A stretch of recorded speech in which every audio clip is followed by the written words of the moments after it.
오늘 이 56절에 시작하는 단어가 그러나입니다. 그러나는 앞의 상태를 완전 뒤집는 말이죠. 이러했는데 그러나. 그래서 어제 말씀이 34절부터 55절까지였는데 우리가 어제 주일이라서 같이 생각을 할 수 있는 시간이 없었습니다만은 어떤 내용이 나왔기에 그러나라고 반전되는 그런 말씀을 하시는가. 그래서 제가 짧게 그 34절부터 55절까지 말씀을 요약을 다시 해 보았습니다.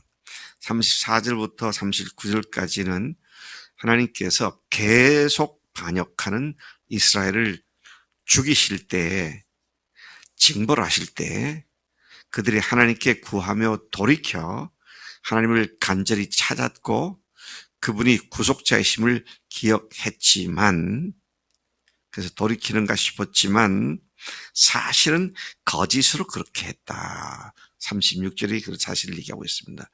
그렇게 거짓으로 그렇게 했었고 하나님께로 정한 마음이 없는 백성이었고 하나님의 언약에 성실치 않은 자들이었다. 그럼에도 불구하고 긍휼하신 하나님은 그들의 죄악을 덮어주시고 또 멸망시키지 않고 그분의 진노를 여러 번 돌이키셨는데, 그렇게 한 이유는 그들의 연약한 육체를 기억하셨기 때문이고 그분의 모든 분을 다 쏟아내지 않으셨기 때문이었다. 그랬는데 40절에 보니까 그들은 광야와 사막에서 얼마나 자주 반항하고 그분을 슬프시게 했던가. 감탄사를 넣어가면서 얼마나 그렇게 했던가. 그들은 하나님을 거듭거듭 시험했고 그분을 노엽게 했고 그분의 권능의 손도, 그분이 구원하신 날도 기억지 않았다. 참 패역해도 이렇게 패역할 수가 없죠. 그렇게 징계를 받으면서 회개한다 해놓고는 또 이 짓을 하는 그들이었습니다. 43절부터 51절까지에선 이 시편 기자가 애굽 소알들에 있었던, 하나님께서 10가지 재앙을 내리셔서 애굽으로부터 그들을 기적적으로 출애굽시켰던 그 사실, 그리고 마지막에는 양의 피를 문설주에 발라서 마지막 재앙을 이스라엘 백성들에게는 임하지 않도록 하셨던 그것들을 다시 쭉 43절에서 51절까지 쭉 다시 상기하며 기록을 해 줍니다. 그래서 구출하셨는데 52절부터 55절까지 보면 광야에 들어와서 양떼같이 안전하게 인도하셨고 그들이 두려워하지 않도록 그렇게 해주셨는데, 또 하나님께서는 이스라엘 가운데 성소를 세우시고 또 그분의 산으로 인도하셨고 여러 나라들을 그들 앞에서 쫓아내셨고 그 쫓아내신 그 땅에 이스라엘 지파들이 정착하게 해주셨던 것을 상기시키며 노래했습니다. 이러한 말씀을 통해 하나님의 긍휼을 거듭거듭 배반하고 거역하는 이스라엘을 거듭거듭 자주자주 용서하고 돌봐주시는 하나님이셨다. 그러면서 56절이 그러나 말하죠. 그렇게 돌봐주셨는데 그러나, 그러니까 어느 쪽으로 지금 이야기가 튀어나갈지를 우리가 예상을 하게 됩니다. 자, 그래서 그들이 어떻게 했느냐. 그러나 그들은 지존하신 하나님을 시험하고 반항하여 그의 명령을 지키지 않았다. 이렇게 큰 역사 속에서 어마어마한 기적과 이사를 행하시며 그들을 그렇게 출애굽시키셔서 가나안 땅에 정착시키셨고 하나님의 거룩한 시온산에 그들을 인도해 주셨음에도 불구하고 그러나 그들은 여전히 똑같은 짓이었다. 이런 말씀을 하고 있는 것입니다.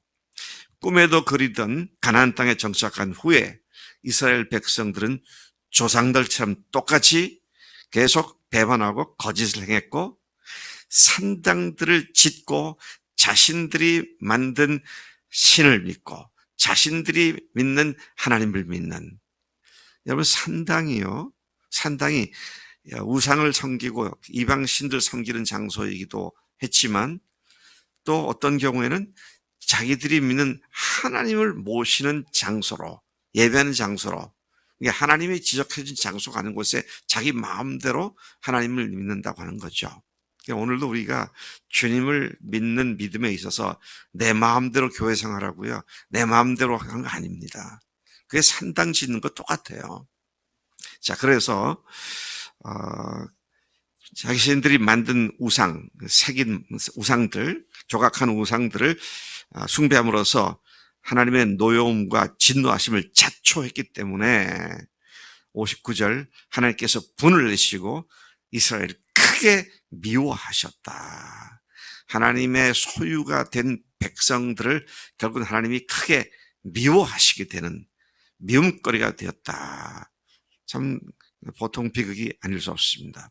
그래서 어떻게 하셨습니까? 60절에 보니까 결국 그들 가운데 세우시고 계시던 장소인 성막, 곧 법궤가 있는 곳을 하나님이 떠나버리셨다. 야, 이게 얼마나 엄청난 사건입니까?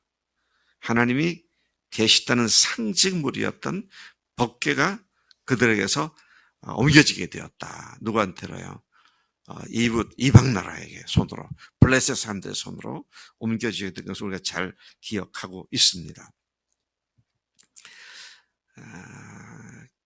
이스라엘을 떠나신 하나님, 근데 교회도 마찬가지입니다.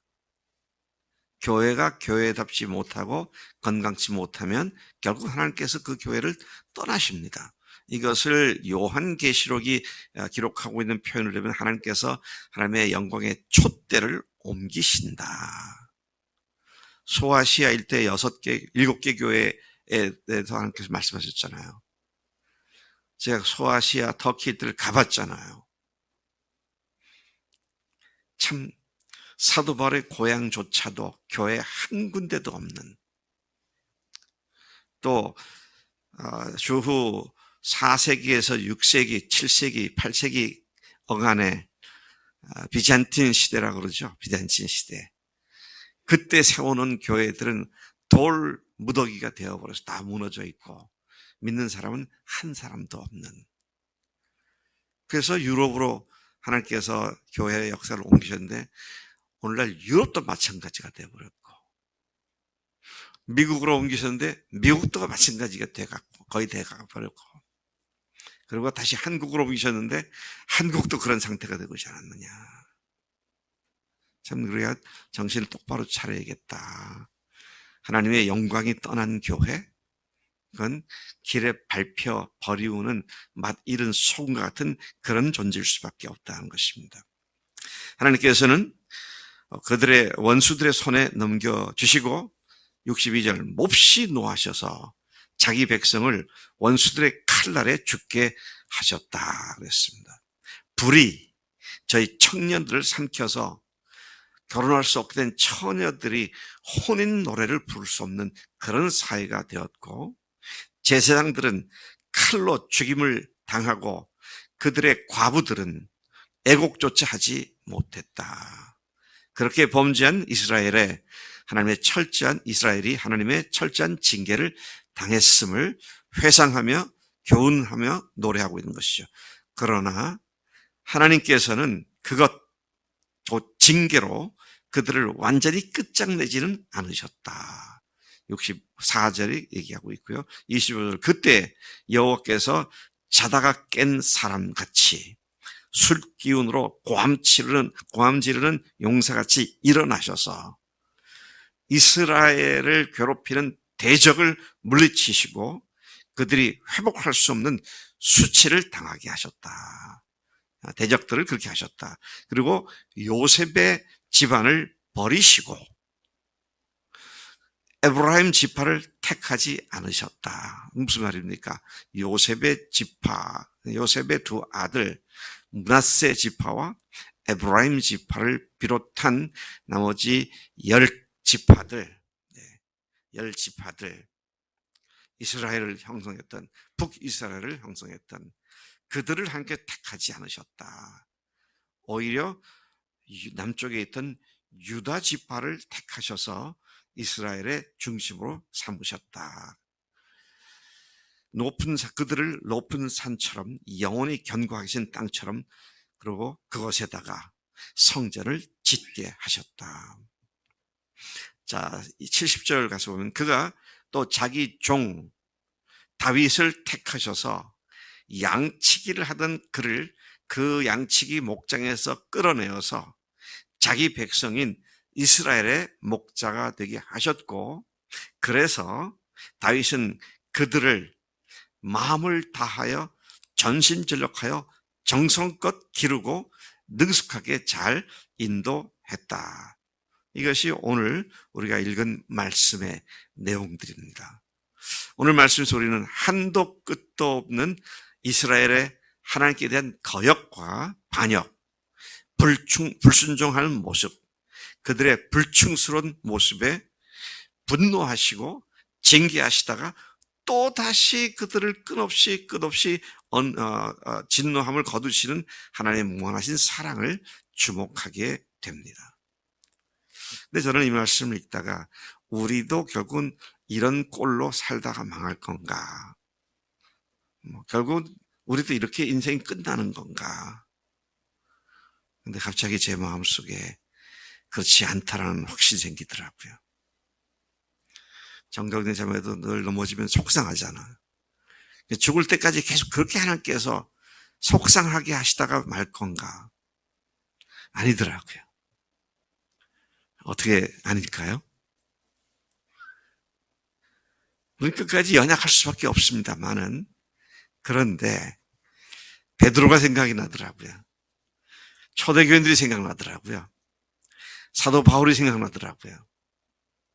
그들도 왜 똑같은 연약함이잖아요.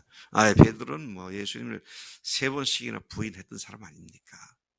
근데 부활하신 예수님이 이분이 하나님이셨구나. 이제부터 내가 사는 건 부활의 증인이구나. 왜 살아야 하는지, 무엇을 향하여 달려가야 하는지를 알게 되니까. 비록 그 후에도 베드로는 실수를 했습니다. 이방인들과 앉아서 밥을 먹다가 예루살렘부터 유대인들이 온다니까 슬그머니 일어나서 도망을 치잖아요.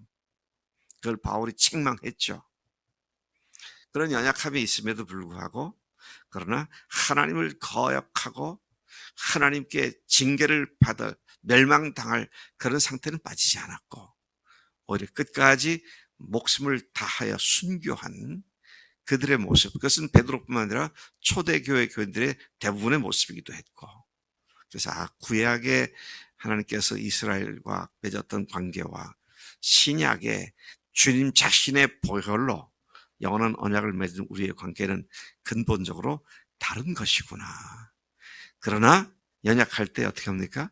우리가 즉시 회개하고 다시 돌이킬 때 주님께서 우리를 회복시켜 주셔서 계속 앞으로 달려가게 하는 줄로 믿습니다. 네. 마지막 한 가지만 더 말씀드리면, 이스라엘이 왜 이렇게 끝도 한도 없이 반역을 했을까? 왜 이랬을까? 단순히 연약함 때문이었을까? 연약하면 모세도 연약했잖아요. 백성들이 원망하는, 나 죽여주세요. 나 살고 싶지 않아요. 그랬잖아요. 돌에 맞아 죽을 뻔한 상황 속에서 그렇게 얘기를 합니다. 얼마나 연약합니까? 또 하나님께 투정을 부립니다. 왜 나를 불러가지고 말이지 이 고생을 시키냐고 그렇게 해도 대들기도 합니다. 그런데 모세는 광야를 지날 때 내가 왜 개고생을 하고 있나 그 생각하지 않았습니다. 근데 백성들은 왜 여길 끌고 와서 우리를 개고생하게 만드나 그래서 생각했어요.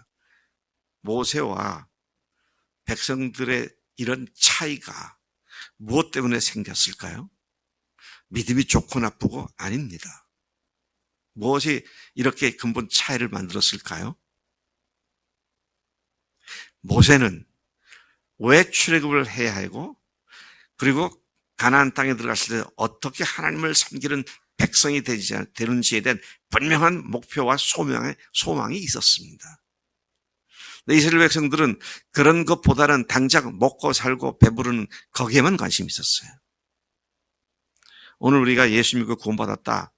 누구나 다 좋아하죠. 그렇지 않습니까? 구원받으니 감사하죠.